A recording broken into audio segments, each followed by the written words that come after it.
Hello students, कैसे हैं सब लोग। उम्मीद है सब बहुत अच्छे से होंगे। इससे पहले हमने 2 लेक्चर्स पढ़ लिए हैं और हम पढ़ रहे हैं ज्योग्राफी का chapter number 1, India, it's size and its location. और हम बहुत कुछ पढ़ चुके हैं इंडिया के साइज के बारे में, उसके लोकेशन के बारे में, लैटिट्यूड्स के बारे में, लॉन्गिट्यूड्स के बारे में, इंडिया के नेबर्स के बारे में, इंडिया एशिया में कहाँ पे लाई करता है, ये सब चीजें हम पढ़ चुके हैं। पिछले वाले लेक्चर में हमने पढ़ा था कि इंडिया के नेबर्स कहाँ कहाँ हैं और हम कैसे कैसे नेबर्स के साथ के यहाँ जा सकते हैं बाय लैंड रूट। और हमने कंट्रीज भी पढ़ी थी, 2 तरीके की कंट्रीज होती हैं। उम्मीद है आपने रिवाइज किया होगा, तो अपना पेन और कॉपी निकालिए और स्टार्ट करते हैं आज का लेक्चर। पिछले लेक्चर को कंटिन्यू करते हुए ये बात करते हैं कि अगर हमें नेबर्स के अलावा किसी और जगह यानी कि यहाँ जाना हो, नॉर्थ अमेरिका जाना हो या यूरोप जाना हो या अफ्रीका जाना हो, तो कैसे जाएंगे। आपने पढ़ा होगा 8th क्लास में, अंग्रेज आए थे भारत 1600 में, 17th सेंचुरी में आए थे। वो कहां से कहां तक आए थे। अगर अंग्रेजों का देखा जाए तो अंग्रेज पहले पहले तो आए थे यूरोप से। जो ग्रेट ब्रिटेन वाले हैं वो आए थे यूरोप से, यहां से होकर इधर इस जगह को बोलते हैं केप ऑफ गुड होप्स, जो कि आपने 8th के हिस्ट्री में पढ़ा होगा। केप टाउन में एक जगह केप ऑफ गुड होप्स बोलते हैं उसे, वहां तक आए थे। और यहां से होते हुए इंडियन ओशन में होते हुए, यहां से होते हुए यहां आए थे बंगाल। ठीक है ना, बंगाल आए थे। ये तो यूरोप वाले आए थे यहां से होके, ये अटलांटिक ओशन में से होके केप ऑफ गुड होप्स, और केप ऑफ गुड होप्स से आके यहाँ पे बंगाल, वेस्ट बंगाल यहाँ पे आए थे। यानी कि बहुत लंबा ट्रेड रूट है यहाँ पे। और ये तो रहा यूरोप की बात। यूरोप से पहले भी इंडिया जो आते थे वो आते थे अरब्स। अरब्स कहाँ से आते थे? अरब्स सीधे ही इंडियन ओशन से आके आके यहाँ पे आ, इस रूट से आ जाते थे। यानी कि जो अरेबियन सी है, अरेबियन सी के थ्रू अरब्स आते थे। लेकिन यूरोप को देखो बहुत बड़ा फासला तय करना पड़ता था पहले पहले, ये तो बहुत ज्यादा है। लेकिन उसके बाद 1869 में हमारे पास एक चीज की खोज हुई जिसका नाम है स्ट्रेट, जिसका नाम है स्विस कैनाल। ओके, अब इस स्विस कैनाल है कहाँ पे और इसका क्या फायदा है और ये कैसे हमारी डिस्टेंस कम करता है, ठीक है ना, तो वो पढ़ेंगे। ओके, तो हम बात कर रहे थे स्विस कैनाल की।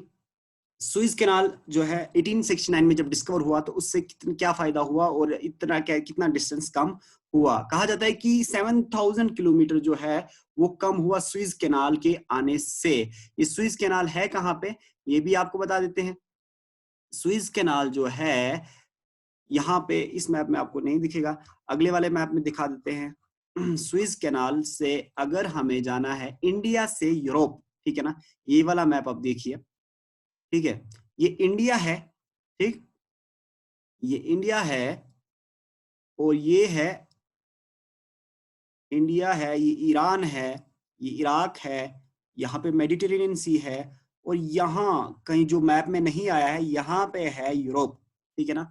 अब यूरोप को पहले घूम घूम घूम घूम के यहाँ से आना पड़ता था, अब इंडिया आना पड़ता था, यहाँ पे इंडिया आना पड़ता था। लेकिन देखो यहाँ पे एक छोटा सा कैनाल है, ये जहाँ पे रेड मार्कर से मैं यहाँ पे लिखा भी है, स्विस कैनाल नाम है इसका, स्विस कैनाल। ये इसराइल के पास पड़ता है, स्विस कैनाल है यहाँ से। देखो अगर यूरोप घूम फिरा के ना आए, सीधे ही यहाँ से मेडिटेरेनियन सी से, स्विस कैनाल में से होके, रेड सी में से होके, बाबल मंदब से होके यहाँ अरेबियन सी में आए, तो कितना डिस्टेंस कम होगा?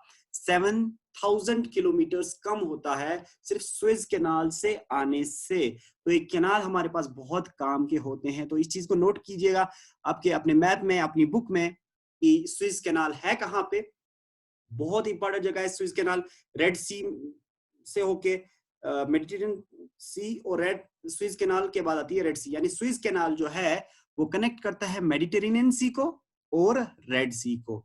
चलिए ठीक है, आगे बढ़ते हैं।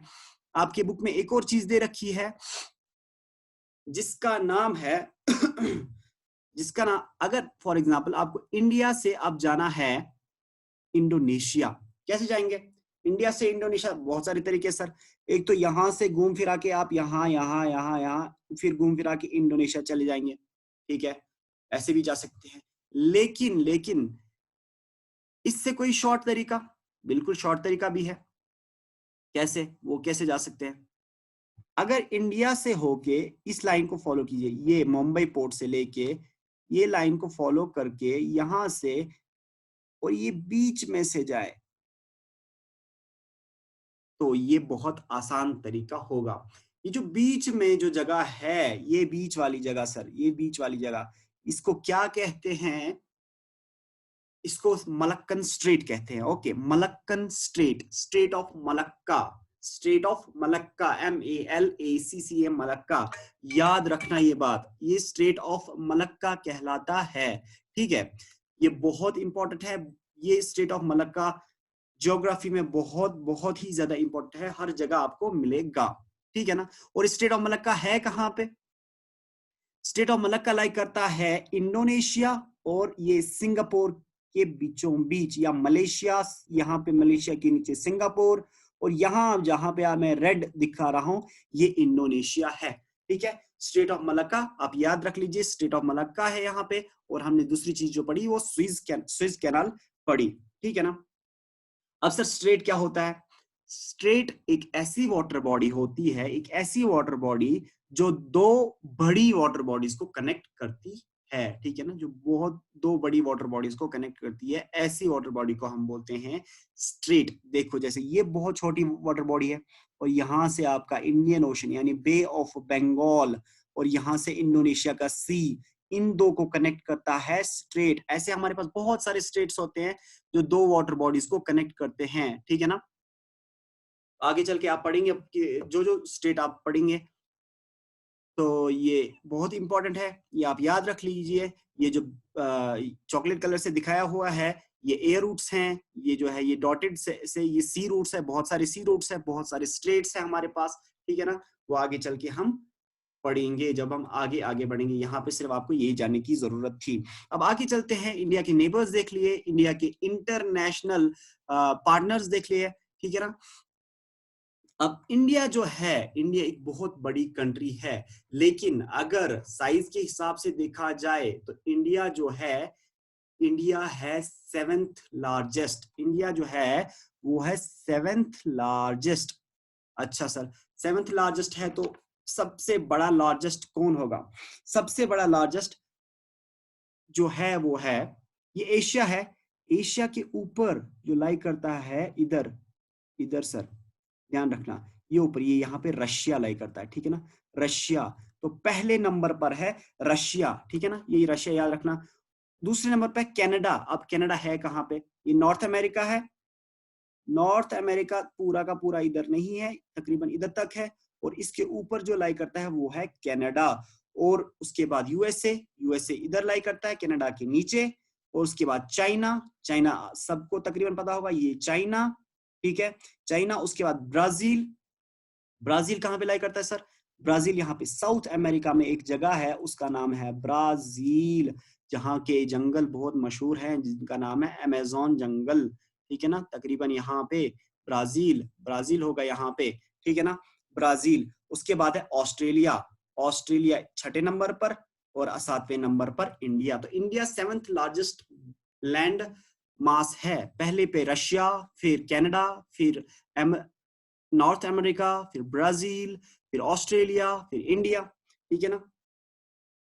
तो ये रहे हमारे पास 7 सबसे बड़े लैंड मासेस। तो ये तो हमने इंटरनेशनल चीजें पढ़ी, कहाँ पे नॉर्थ अमेरिका है, कहाँ पे रशिया है। अब थोड़ा लोकल आते हैं, अपनी बात करते हैं, अपनी स्टेट्स की बात करते हैं।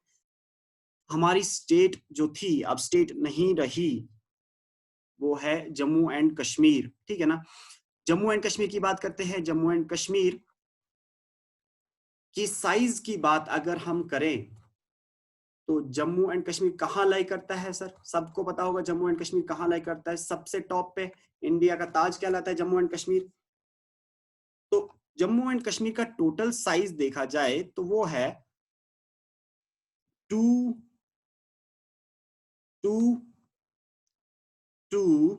आपकी बुक्स में दे रखा है 2 3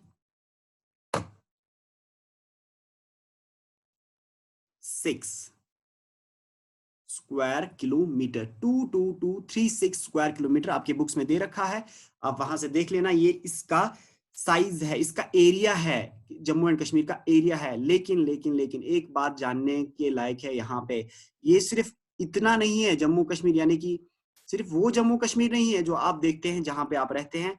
ये पूरा का पूरा जम्मू कश्मीर है, आधा इंडिया के पास, आधा पाकिस्तान के पास और आधा चीन के पास। ये यहाँ पे अगर देखा जाए तो ये जगह कहलाती है अक्साई चीन, जो चीन के पास है, ठीक है। और ये जगह कहलाती है गिलगित बाल्टिस्तान, ठीक है, जो पाकिस्तान के पास है। ओके, और उसके बाद ये यहाँ से थोड़ी सी जगह जो पाक ऑक्यूपाइड कश्मीर या आजाद कश्मीर के नाम से मशहूर है यहाँ पे, तो बचा कुचा जो है वो है अपना कश्मीर, जम्मू एंड कश्मीर। उसमें से भी जो अब यूटी रहा, उसमें से भी जो है वो कट गया इतना, यानी कि लद्दाख, ठीक है, समझ रहे हैं ना, लद्दाख सारा कुछ तो गया। अब बचा बस इतना, इतना सा बचा है। और उसका जो एरिया है, पहले जो आप जब लद्दाख था 101,387 स्क्वायर किलोमीटर, 101,387 स्क्वायर किलोमीटर, ठीक है ना। लद्दाख जम्मू और कश्मीर को लेके आप देख सकते हैं लद्दाख कितना बड़ा है। जब लद्दाख जम्मू एंड कश्मीर साथ में था तो लद्दाख का जो एरिया था वो था तकरीबन तकरीबन 70% एरिया जो है लद्दाख का है। उसके बाद 19% जो है वो है जम्मू का, और सिर्फ इतना 11% जो है वो है कश्मीर, जहां पे आप रहते हो, ठीक है ना। कश्मीर में 11%, 19 जम्मू और 70% है लद्दाख। अब सर आपको पता होना चाहिए कि जम्मू एंड कश्मीर जो है इसके नेबरिंग स्टेट्स कौन कौन से हैं, बता देता हूं। यहाँ पंजाब पंजाब इसका नेबरिंग स्टेट है, हिमाचल प्रदेश, दो इसके नेबरिंग स्टेट्स हैं, पंजाब और हिमाचल प्रदेश। और जम्मू एंड कश्मीर किस कंट्री के नजदीक है? देखिए, देखा जाए तो यहां से पाकिस्तान के नजदीक है। पहले पहले जो था, जब लद्दाख भी था तो चाइना के नजदीक भी था, यानी दो कंट्रीज को बॉर्डर करता था, चाइना को और पाकिस्तान को। लेकिन अब सिर्फ पाकिस्तान को बॉर्डर करता है। जम्मू कश्मीर में से बहुत सी दरिया आती है, उनमें से एक का नाम है जहलम, जो आपको पता है। अच्छा, चिनाब है, जो आपको पता है। और भी बहुत सारी छोटी छोटी दरियाएं निकलती है जम्मू कश्मीर में से, ठीक है। ये जम्मू कश्मीर के बारे में। जम्मू कश्मीर के बारे में और एक चीज बता दें, कश्मीर में हमारे पास आते हैं 10 डिस्ट्रिक्ट्स, जम्मू में आते हैं 10 डिस्ट्रिक्ट्स। डिस्ट्रिक्टों के नाम आप देख लें अपनी टेक्स्ट बुक में, कौन कौन सा डिस्ट्रिक्ट है, मैं जल्दी जल्दी से बता देता हूँ। कश्मीर में अगर देखा जाए नॉर्थ में कौन कौन सा डिस्ट्रिक्ट है? कुपवारा, बारामूला, बांडीपुरा, ये 3 डिस्ट्रिक्ट्स हैं। सेंटर में लाई करते हैं हमारे पास गांधरबल, बडगाम और श्रीनगर, ये सेंटर में लाई करते हैं। और साउथ में लाई करते हैं शुपियान, कुलगाम, पुलवामा और अनंतनाग। ये 10 डिस्ट्रिक्ट्स हमारे पास है, ये आपको याद होने चाहिए। जम्मू में भी 10 है, जम्मू, कठुआ, सांबा, उधमपुर, रियासी, राजौरी, पुंछ, डोडा, रामबन और किश्तवाड़, ये 10 है। और फिर लेह और करगिल जो अब हमारे साथ नहीं रहा, जो अलग यूटी बन चुका है। ये जम्मू एंड कश्मीर में ये सारी चीजें आपको पता होनी चाहिए। जम्मू एंड कश्मीर का एग्रीकल्चर कैसा है? यहाँ पे ज्यादा हॉर्टिकल्चर है, यहाँ पे सेब उगते हैं, ज्यादा सैफरन उगता है। यहाँ का कैसा प्लेन कैसा है, क्लाइमेट कैसा है, ये सब आपको पता होने चाहिए, ठीक है। तो ये जल्दी से अपना लेक्चर खत्म कर देते हैं। इतना आपके लेक्चर में था, आपके पहली बुक में था, जो भी आपने पढ़ा। उसके अलावा आपको पता होना चाहिए कि इंडिया की हमारे पास कितनी अब टोटल स्टेट्स हैं। टोटल स्टेट्स अब रह गई हैं 27 और यूटीज बन गई हैं 9। अब जम्मू एंड कश्मीर प्लस लद्दाख को लेकर 9 यूटीज। और उसमें से भी जो हमारे पास कुछ यूटीज है, नाम बता देता हूं। जो यूटीज हैं उनमें चंडीगढ़ है, अब जम्मू एंड कश्मीर लद्दाख हो गया। यहाँ पे एक यूटी है दादरा एंड नागर हवेली और दमन और दीव, वो भी आपको याद होना चाहिए। दादरा नागर हवेली और दमन और दीव, अब इसको मिलाने की बात कर रहे हैं, ठीक है। और नीचे पुदुचेरी है, नीचे लक्षद्वीप पहले दिखाया था आपको, और अंडमान सी भी दिखाया था आपको, ठीक है ना, ठीक है। तो ये रहा आपका नीचे, ये रहा लक्षद्वीप, ये लक्षद्वीप है, ये यहाँ पे अंडमान एंड निकोबार, और यहाँ पे देखिए पुडुचेरी है। ये सब आपको पता होना चाहिए, ठीक है। तो इसी के साथ हम अपना लेक्चर खत्म करते हैं। आप अपनी टेक्स्ट बुक में क्वेश्चंस देख सकते हैं। अगर आपको कहीं भी कोई दिक्कत होती है तो आप मुझसे जरूर पूछिए। तब तक के लिए अल्लाह हाफिज, और पढ़ते रहिए और घरों में बैठते रहिए। Thank you so much.